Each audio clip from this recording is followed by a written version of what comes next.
এই কথাটা মনে পড়ছিল, এটা কি কইলে তা ওই একটা পিঁপড়া, কি একটা পিঁপড়া আম গাছ দিয়া বেয়াই বাইতে বাইতে, আম গাছ দিয়া বাইতে বাইতে বাইতে বাইতে বাইতে বাইতে অক্করে ফাঁতি ঠেলো গেছে। ফাঁতি ঠেলো গিয়া পিঁপড়ায় মনে করছে বাইতেছি খারাপ, কি বাইতে বাইতে অক্করে গেছে গা ফাতা। ফাতাটা আছিল হলুদ, এটা অক্করে মরে মরে অবস্থা হইয়া রয়েছে ফাতাটা। এর ভিতরে যা ফাতাটা পিঁপড়াটার, এই পিঁপড়াটা ফাতাটার উপরে গিয়া সারছে, এমনি একটা মৃদুমন্দ বাতাস আইছে, উত্তইরা বাতাস আইছে, ফাতাটা পড়ে গেছে নিচে পড়ছে। কখনো পিঁপড়াটা লইয়া নিচে পড়ছে, নিচে কখনো একবারে গরু দইয়া যাইতে লইছিল গাছের তলে দিয়া পাড়া দিছে, পরে নিচটা নরম আছিল, এটা দাইবা গাঁথা হইছে।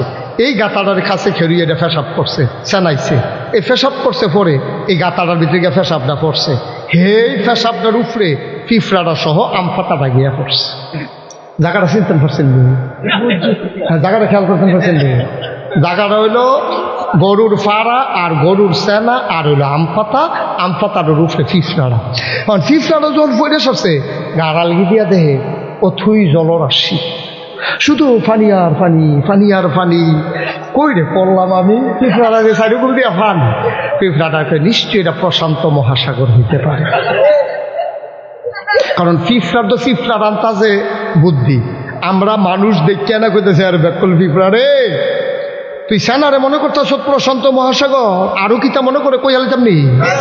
পিঁপড়াটায় সেনাটারে মনে করতেছে প্রশান্ত, কারণ এটা তো যেদিকে ফিরা চায় উদা পানি আর ঢেউ খেলতে আছে, কি কাপড় যাইতে আছে, এর ভিতরে দিয়া পিঁপড়ায় মনে করছে আমি আছি প্রশান্ত মহাসাগরে, আর যার উপরে আছে এটা হলো টাইটানিক জাহাজ। টাইটানিক জাহাজে কইরা প্রশান্ত মহাসাগর মন করতে আছে। গরুর যে গৃহস্থ, হেতে যদি পিঁপড়ার মনের কথাটা শুনতো বুঝতো, তাহলে থেকে আইসাইল লইল কান্দল, এটা লই 1 ঘন্টা চিন্তা করার লাগলো। আরে পিঁপড়া, তুই গরুর সেনারে মনে করস প্রশান্ত মহাসাগর, আমফাতারে মনে করস টাইটানিক জাহাজ, আর মনে করতেছ তথই জলরাশি।